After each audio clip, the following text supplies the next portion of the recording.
দাওয়াত দিবে, যে নিজেই আছে অন্ধকারে, আমাদেরকে কিসের জন্য, কিসের ভিত্তিতে আলোর পথে আনবে।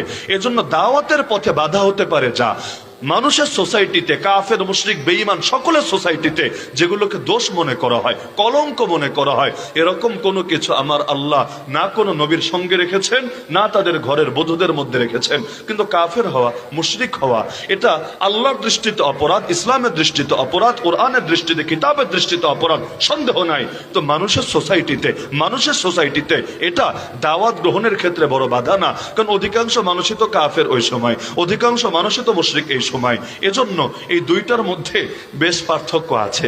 এ কারণে চরিত্রের বিষয়টা তো এতটা সেন্সিটিভ বলেই ইউসুফ আলাইহিস সালামকে যখন চেয়েছিল বাদশা বের করে আনবে, কারণ এত ভালো মানুষ, এত সুন্দর স্বপ্নের ব্যাখ্যা দিতে পারে, বলেছিল আমি বের করে আনবো তোমাকে জেলখানা থেকে। ইউসুফ আলাইহিস সালাম বলেছেন না, বললেই বের হবো এমন না, বললেই বের হবো এমন না, যতদিন পর্যন্ত প্রমাণিত না হবে আমি নিরপরাধ, আমি নিষ্পাপ, আমি ভিকটিম, আমি মাজলুম, আমাকে মিথ্যা মামলা দিয়ে কারাগারে আনা হয়েছে, যতদিন প্রমাণ না হবে আমি কারো করুণা নিয়ে, আমি কারো দয়া নিয়ে, আমি কারো অনুগ্রহ নিয়ে জেল থেকে বের হব না। না হলে আমি মুক্তি তো পাবো, কিন্তু ইজ্জত তো পাবো না।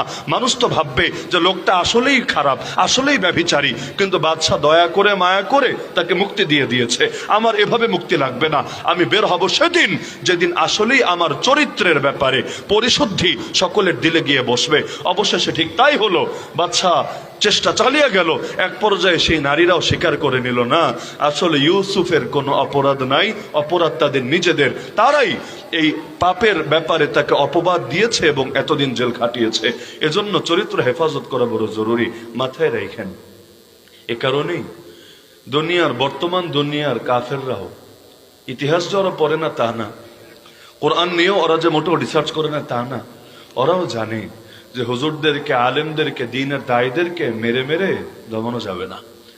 এজন্য ওরাও চায় যে কোনো ভাবে হয়তো চরিত্রকেই নষ্ট করে দিতে, না পারলেও চরিত্রের উপর আঘাত আনতে। বাস্তবে করুক না করুক, ইউসুফ আলাইহিস সালামের নামে যেমন অপবাদ রটিয়েছে, যে কোনো আলেম, সে যত বড় আলেম হোক, যত বড় আলেম হোক, তার নামে যদি দুই কেলেঙ্কারির কোন এক কেলেঙ্কারির অভিযোগ ওঠে, অভিযোগ বাস্তবে লাগবে না, অভিযোগ ওঠে, এক নম্বরে নারী কেলেঙ্কারি আর দুই নম্বরে আর্থিক টাকা পয়সার কেলেঙ্কারি, আপনি দেখবেন মানুষ তার উপর ব্যাপকভাবে আস্থা হারাবেই হারাবে। বাস্তব নাকি অবাস্তব? এজন্য